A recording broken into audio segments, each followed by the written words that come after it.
this last week we've been learning about how to calm down. So now this week we're going to learn about how to solve problems. To solve a problem you're going to need to think. And you're going to need to remember that calming down stronger feelings is going to help you think more clearly. So today our learning target is to be able to solve problems. In order to solve problems, you have to be able to say the problem-solving steps. You have to be able to identify how you're going to respond to a problem, and you have to be able to identify blame language. We're going to learn more about what blame language is later in this lesson. So, following these steps is going to help us solve problems. So, these are the problem-solving steps. The S stands for say the problem. It mentions to say the problem without blame. T stands for think of solutions. So you need to think of solutions, and your solutions need to be safe and they need to be respectful. E is explore consequences. When you're exploring consequences, you need to ask yourself, what could happen if? That will help you decide if it's a good choice or not. P is pick the best solution. So you're going to pick the best option and make your plan based off of that. Who can tell me what the first letters of each step spell? Right, step, S-T-E-P. They each spell step. So remembering the word step, S-T-E-P, is going to help us remember the problem-solving steps when we're using them in our daily lives. So let's use the letters and step to help us think of a typical or common third grade problem. First, we're going to think of problems in third grade that might happen that start with the letter S. I'm going to give you a minute to think about some options.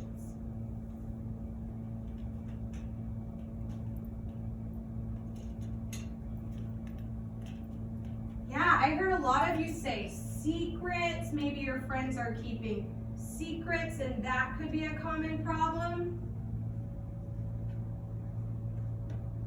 Some people said swearing or stealing. Those are also problems that could happen in third grade.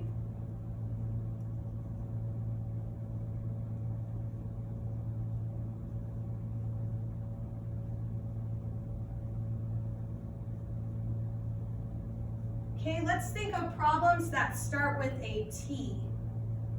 What are some third grade problems that we could have that start with a T? Right, maybe tattletaling, that's a common third grade problem. Talking in class, talking out, those are common third grade problems. Let's think about E. What are some problems that we might have in third grade that start with the letter E?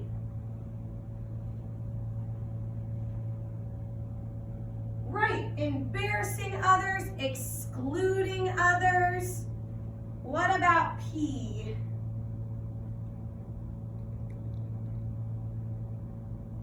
Peer pressure, pushing, picking on others. Those are all problems that we've all experienced in third grade.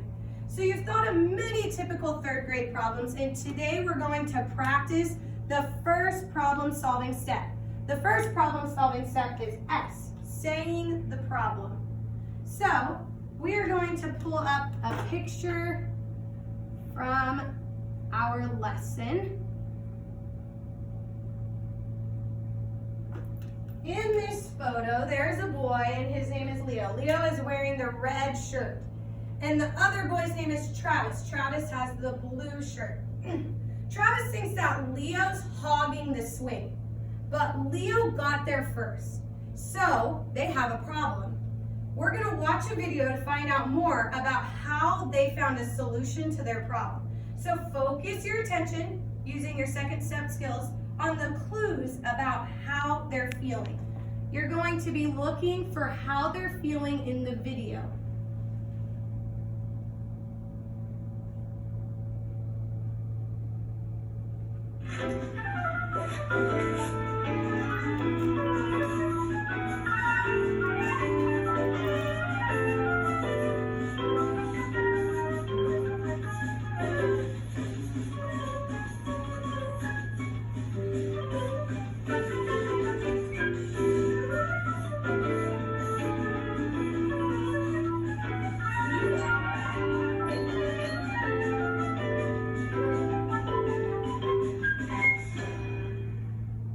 My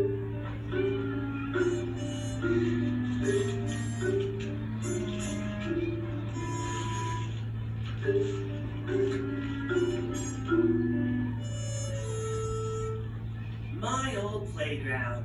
Recess was my favorite time because I liked doing stuff with my friends. Playing tag, playing soccer, and of course, swinging. Leo and Travis like doing stuff too, but they've got a problem. Hey, let me have a turn. No, I earned here first, so I can use it as long as I want. But you're not even swinging, you're just twisting around. So what? You can't tell me what to do. I just want to twist around. I don't have to swing. But that's not fair. You have to give me a turn too. No, I don't. Hey, let go. Okay, this isn't going well. Hey, guys, what's going on?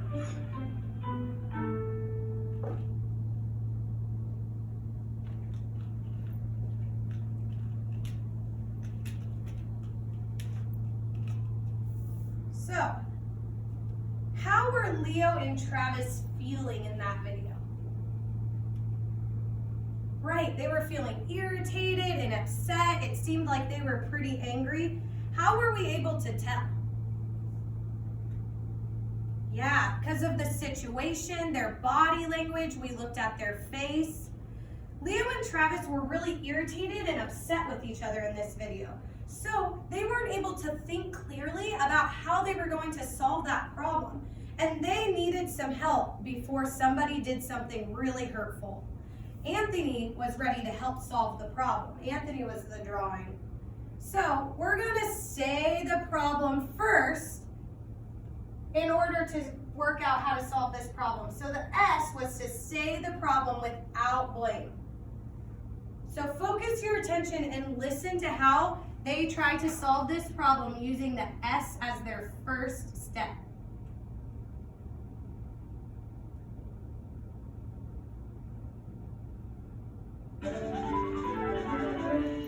So swinging is supposed to be fun, right?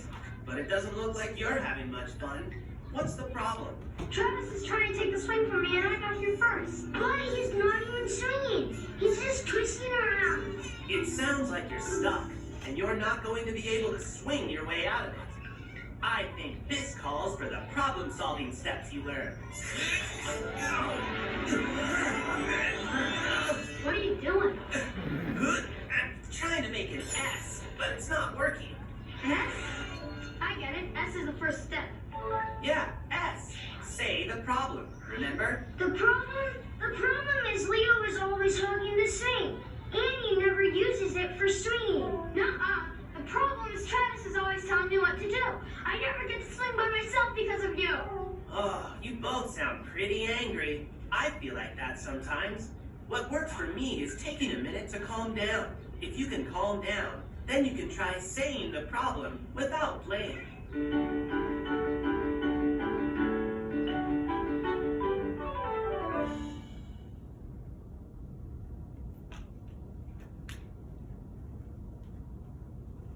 So think back to what Travis said in that video. Did he sound respectful when he was speaking to his friend? No, I didn't think so either. What about Leo? Right, Leo didn't sound respectful either. So when Travis says things like, "You're always," or Leo says, "because of you," in a disrespectful tone, it blames the other person. And it makes the other person feel like they're at fault because they're using blaming language. So words like you, always, and never can be blaming words. Phrases like "because of you" or "you made me" are also examples of blaming language. And blaming language is not respectful. And it can make others really angry and kind of hard to solve problems if you're making other people feel frustrated. So right now, Leo and Travis are really angry. How can they calm down and solve the problem? Think back to our previous lessons. Right, they can stop, name their feeling, and calm down. Once they're calm, they can try to say the problem and use step 1 without using blaming language. So think about how you would say the problem if this were you in this situation. Turn and tell somebody your ideas. Now we're going to find out how Leo and Travis were able to solve those problems and see if it was similar to how you would have solved that problem.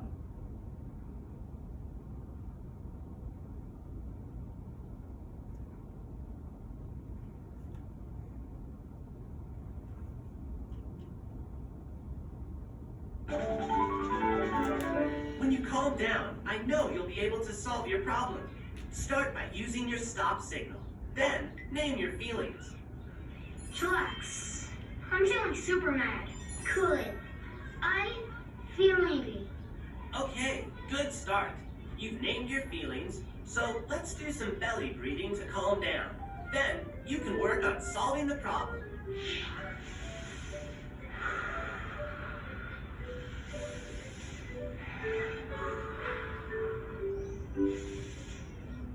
Well, I know I feel calmer.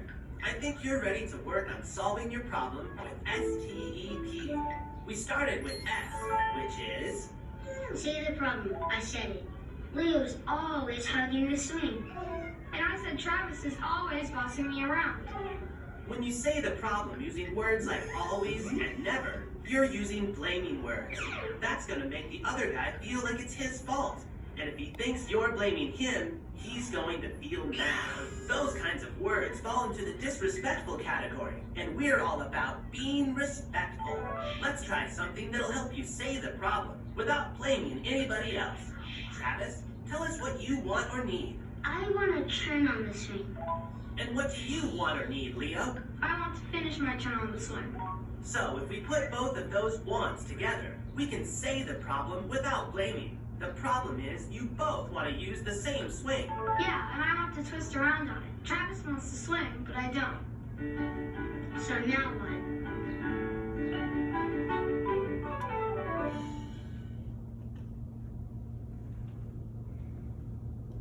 So after calming down, Leo and Travis said the problem without blaming each other.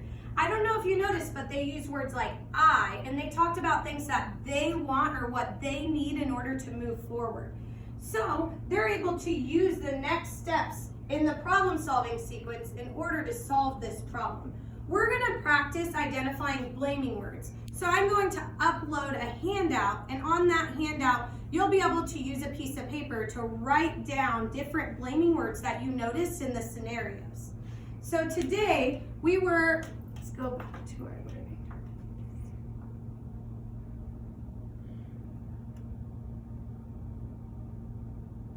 Today, we worked on how we're going to solve the problem. So we learned how to say the problem-solving steps, that's say the problem, think of solutions, explore consequences, and pick the best solution. And we're going to learn how to identify how to respond to the problem. We've learned the first step was to say the problem and not use blaming words. So later in these lessons, we're going to learn how to do the other parts. We also are going to learn how to identify blame language by uploading those different scenarios and how we can identify that blame language. So we learned the S of the say the problem, and saying the problem without blame is respectful. Next lesson, you're going to learn how Travis and Leo solved their problems, finishing up using the rest of the steps.